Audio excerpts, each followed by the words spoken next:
ఈ వన మహోత్సవం సందర్భంగా విశిష్ట అతిథులుగా ముఖ్య అతిథులుగా వచ్చిన గౌరవ ముఖ్యమంత్రి ప్రకృతి ప్రేమికులు శ్రీ నారా చంద్రబాబు నాయుడు గారికి, అలాగే పార్లమెంట్ సభ్యులు honourable minister of state rural development Shri Pemmasani Chandrasekhar గారికి, అలాగే తాడికొండ ఎమ్మెల్యే శ్రీ తెనాలి శ్రవణ్ కుమార్ గారికి, స్పెషల్ సిఎస్ శ్రీ అనంతరామ్ గారికి, పిసిసిఎఫ్ శ్రీ చిరంజీవి చౌదరి గారికి, కలెక్టర్ మిస్ నాగలక్ష్మి గారికి, ఇక్కడున్న ఎమ్మెల్సీ ఏసి రత్నం గారికి, వేదిక పైన ఉన్న ఇక్కడికి ప్రముఖులకి, అలాగే ఇక్కడికి వచ్చిన అటవీ శాఖ ఉన్నతాధికారులందరికీ నా ప్రత్యేక నమస్కారాలు. స్కూల్స్ నుంచి వచ్చిన విద్యార్థులకి, మీడియా మిత్రులకి, ఇక్కడికి వచ్చిన అతిథులందరికీ నా హృదయపూర్వక నమస్కారాలు.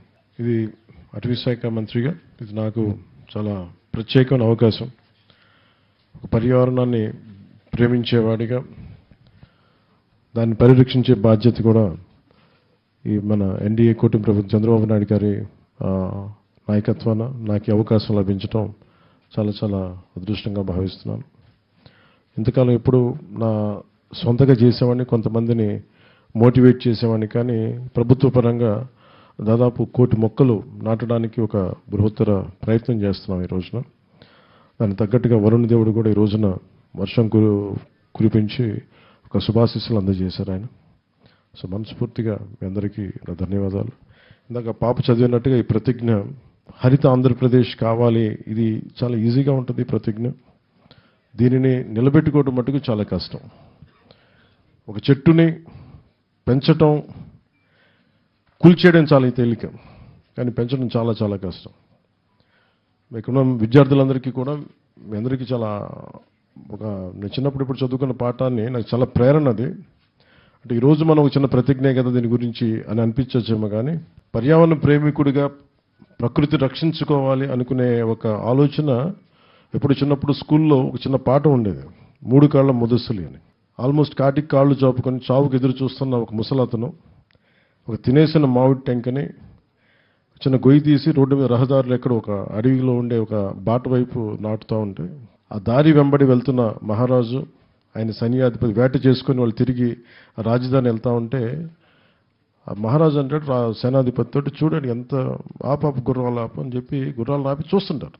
ఆ తినేసిన మామిడి టెంకని అతను పక్కన నాటుతూ ఉంటాడు, పక్కన తన మనవాడు ఏదో సహాయం పడుతూ ఉంటాడు, చాలా వెటకారం చేస్తాడు. ఆ పద్యం అంతా ఏంటంటే, 3 కాళ్ళ ముదుసులే నువ్వు ఎంతకాలం బతుకుతావని చెప్పి నువ్వు ఇది నాటుతున్నావు, ఇది పెరిగి పెద్దయి కాటికి కాళ్ళు చాపుకున్న నువ్వు ఒక 20 సంవత్సరాల తర్వాత 14 సంవత్సరాల తర్వాత పెరిగి మామిడి చెట్లు పండ్లు తిందామనన్నా ఎంత ఆశ నీకు అనేది చాలా వెటకారం చేస్తాడు.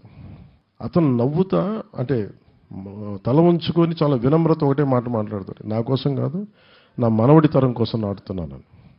ఈరోజు మనం నాటే ప్రతి చెట్టు మనకేదో అద్భుతం ఉందని కాదు, కానీ ఇక్కడున్న భావితరాల కోసం నాటుతున్నాం. ఇది గౌరవ ముఖ్యమంత్రి చంద్రబాబు నాయుడు గారు కూడా ప్రతిజ్ఞ ఇచ్చి ఇది చదివిద్దామని మాట్లాడుతుంటే నన్ను అడిగారు, ఎలా చేద్దాం దీనంటే, మీరు చదవండి సార్ మేము ఫాలో అవుతామంటే, ఆయన సదుద్దేశంతో లేదు భావితరాలకి ఇది కావాలని చెప్పి మీ ఇక్కడ ఉన్న విద్యార్థులని పిలిపించి మరి ఆ పాప చేత చేయించడం నిజంగా ఆయన సహృదయతకి ఆయన దార్శనికతకి నిదర్శనం. ఇది మనం ఏమి చేసినా ఇది భావితరాలకి బాగుండాలనే చేస్తాం తప్ప, ఈరోజు మనం చేసే ఏ పని కూడా మనకంటే కూడా వచ్చే తరాలు బాగుండాలి. ఆ క్రమంలో ఈ అడవి వాతావరణాన్ని పరిరక్షించుకుంటే తప్ప మనకు మనుగడ లేదు. గౌరవ ముఖ్యమంత్రి గారు చాలాసార్లు రివ్యూ మీటింగ్స్లో కూడా ప్రత్యేకించి చెప్పింది, మనకి 29% ఉంది మనకి అడవి మనకి పచ్చదనం, మనకి అది అడవుల ద్వారా కావచ్చు, వనాల ద్వారా కావచ్చు, కానీ దానిని 50%కి తీసుకెళ్లాలన్న లక్ష్యంతో ఈ చంద్రబాబు గారి నాయకత్వంలో ఈ ప్రభుత్వం పనిచేస్తాం. దాంట్లో భాగంగానే ఈ 1 కోటి మొక్కలు వన మహోత్సవ కార్యక్రమాన్ని మొదలుపెట్టాం. ఇది జూన్ జూలైలో మొదలై ఈ మొక్కల నాటే కార్యక్రమం మనకి నవంబర్లో వచ్చే కార్తీక సమారాధన వరకు సాగుతూ ఉంటుంది. ఒకటి మొక్కలు నాటడమే కాదు, దాన్ని పరిరక్షించుకోవడం కూడా చాలా చాలా అవసరం. దాన్ని ఎలా చెయ్యాలనేది ఇది ఒక్కళ్ళని చేస్తే సరిపోదు, ఇది మనందరి సమిష్టి బాధ్యతగా తీసుకొని నడిపించాల్సిన అవసరం. కేవలం ప్రభుత్వ శాఖలు ప్రభుత్వ అధికారులు కాకుండా ప్రతి ఒక్కరూ దీన్ని సమిష్టి బాధ్యతగా మన ఆ బాధ్యతని నడిపించాల్సిన అవసరం ఉంది. ఇది దేవాలయాల్లో కావచ్చు, మస్జిదుల్లో కావచ్చు, లేదంటే చర్చెస్లో కావచ్చు, లేదంటే అడ్మినిస్ట్రేటివ్ బిల్డింగ్స్లో కావచ్చు, ఎక్కడైనా సరే పచ్చదనం పెరగాలని మనం కోరుకుంటే తప్ప, ఎందుకంటే ఎండ మలమలలాడే ఎండ వచ్చినప్పుడే పచ్చదనం తాలూకు నీడ తాలూకు విలువ తెలుస్తుంది. అందుకని ఖచ్చితంగా మనందరి బాధ్యత, సామాజిక బాధ్యతగా తీసుకోవాలి. గత ప్రభుత్వం ఇష్టారాజ్యంగా చెట్లు కొట్టేశారు. చాలాసార్లు నేను దాని గురించి కూడా మాట్లాడాను. ముఖ్యమంత్రి గారు కూడా దాన్ని చాలా సందర్భాల్లో ప్రస్తావించారు.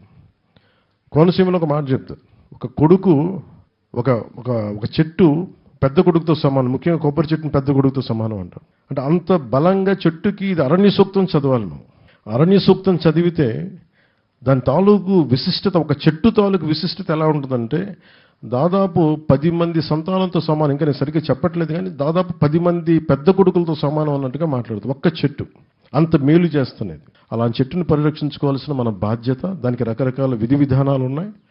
వర్షాకాలంలో మనం జూన్ జూలైలో ప్రారంభించడం, నవంబర్ దాకా వెళ్ళటం. అలాగే ముఖ్యంగా థిక్ ప్లాంటేషన్ కావాలి. తక్కువ వ్యవధిలో అంటే తక్కువ విస్తీర్ణంలో, దాదాపు 200 గజాలున్నా, 400 గజాలున్నాయి, కనీసం ఒక 50 గజాల స్థలంలో కూడా ఒక మినీ మనకి ఎకోసిస్టమ్ రావడానికి మియావాకి అనే ఒక జపనీస్ వ్యక్తి ప్రతిపాదించింది ఒక మియావాకి ఫారెస్ట్ మెథడ్ అని ఉంది. దాన్ని అది మీకు చదివితే అవైలబిలిటీలో ఉంటుంది. మేము అటవీ శాఖ నుంచి కూడా మేము దాని గురించి ప్రత్యేకంగా, ఉద్యాన శాఖ నుంచి కూడా ప్రత్యేకించి దాని మీద ఇన్ఫర్మేషన్ రిలీజ్ చేస్తాం. దానివల్ల ఏంటంటే చాలా తొందరగా అడవి పెరుగుతుంది. అంటే సరిగ్గా కరెక్ట్ చెప్పండి 3 సంవత్సరాల్లో 5 సంవత్సరాల్లో ఆల్మోస్ట్ మనకి ఒక మినీ ఫారెస్ట్ వచ్చేస్తుంది చాలా తక్కువ విస్తీర్ణంలో. అలాంటివన్నీ మీకు దయచేసి భవిష్యత్తులో తెలియజేసుకుంటూ నాకు ఈ అవకాశాన్ని ఇచ్చిన పెద్దలందరికీ, ముఖ్యమంత్రి గారికి, ఇక్కడికి వచ్చిన విశిష్ట అతిథులందరికీ ధన్యవాదాలు తెలుపుకుంటూ సెలవు తీసుకున్నాను. జై హింద్.